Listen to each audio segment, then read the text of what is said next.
So Mandalorian Season 2 has finally dropped. 2020 has finally given us something good. So I thought it was time for me to stop and talk about Season 1 of The Mandalorian, spoilers included.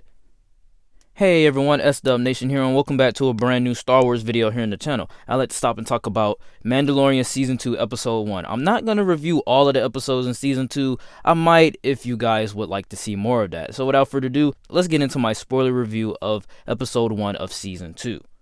Honestly, I just want to start off with the central idea and the central plot of this entire season. Mainly, the entire season, the original Mandalorian is looking for more Mandalorians, and also he is looking for where the child is from. So that is the main central story, and you don't really get a sense of that inside of this episode, which is one thing that I really like. The one thing that I really like about the Mandalorian is the fact that they can tell individual stories by also contributing to a larger narrative of the plot. Also, they call back to the Battle of Endor in Return of the Jedi, where we have this big celebration with fireworks and Ewoks singing and dancing, banging on these stormtroopers' head helmets, and we just have this big celebration of rejoicing that we finally freed the Empire. But everywhere else, that was their order. So the entire world is now in chaos, and I feel like that is a great storyline that they can run with, and I think that it would be great to put it inside of a bounty hunter small scale story like The Mandalorian. And also, I hope they have a connection to The Force Awakens where they tell us the First Order comes from, and I think that could be a great storyline inside of this narrative also. That's essentially the good about this episode, is that it's not really essential to the entire season as a whole. It's just a nice little refresher, get us right back into the world of The Mandalorian, and have an old Western style episode. The episode starts off with The Mandalorian fighting a couple guys inside of a wrestling match. It kind of seemed a little bit too earthy, but that is a little bit of a nitpick. But I just love the fact that The Mandalorian, he does kind of lose the fight in the beginning, but then wins the fight in the end. It shows a little bit of that human side, and then he meets up with a character that has the Boba Fett costume on, which is not really Boba Fett,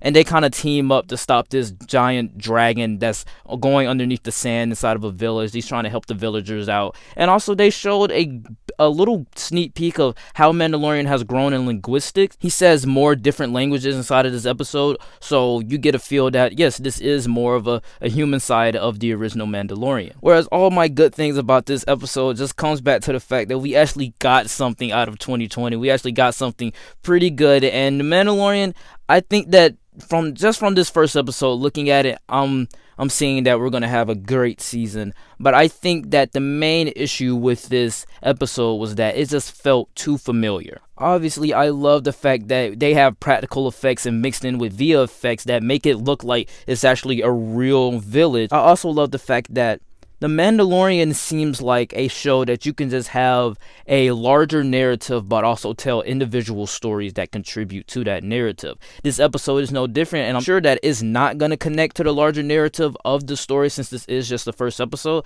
but you kind of wanted to see something different going into the first episode. You kind of want to see, okay, season 1 had that central story narrative but also had individual stories. You kind of want to see just a central story narrative inside of this, and this is like episode 9, so you want to see, more of a streamlined story instead of just, multiple stories going on, and then we return back to that story, and then we go back to the central story, then we go back to the other story.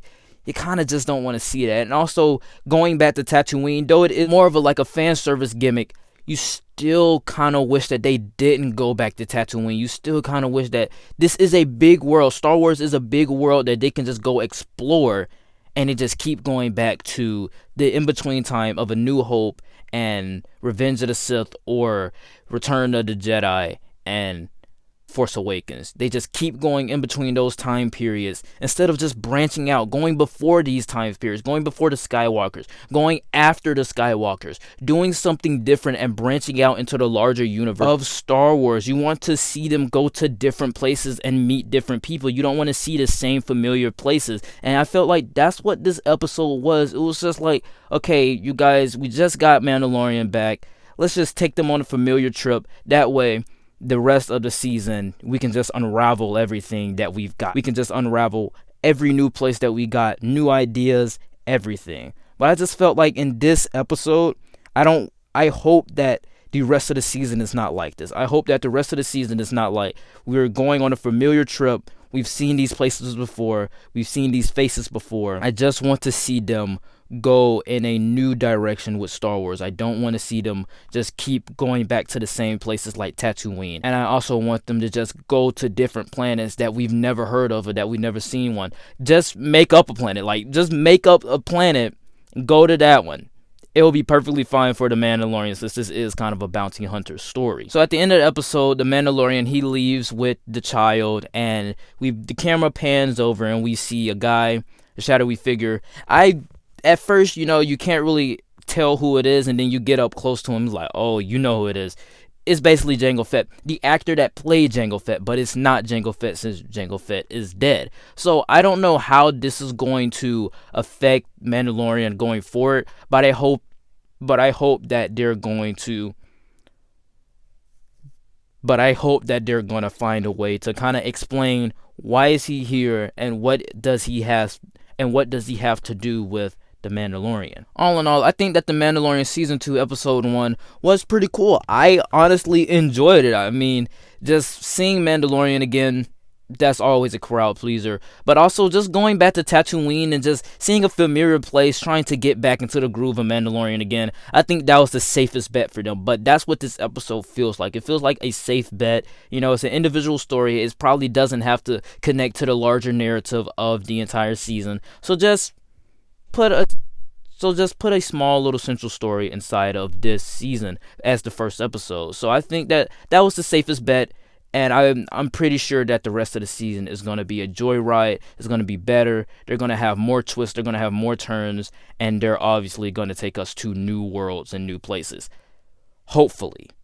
So in conclusion, Mandalorian season 2, I will give it a thumbs up, and I will honestly give it an 8.5 out of 10. Honestly, this episode is not going to be the best episode inside of the entire season, but I'm definitely going to say that this episode, it did put me back in the groove of Mandalorian, and I can't wait to see what they do next week.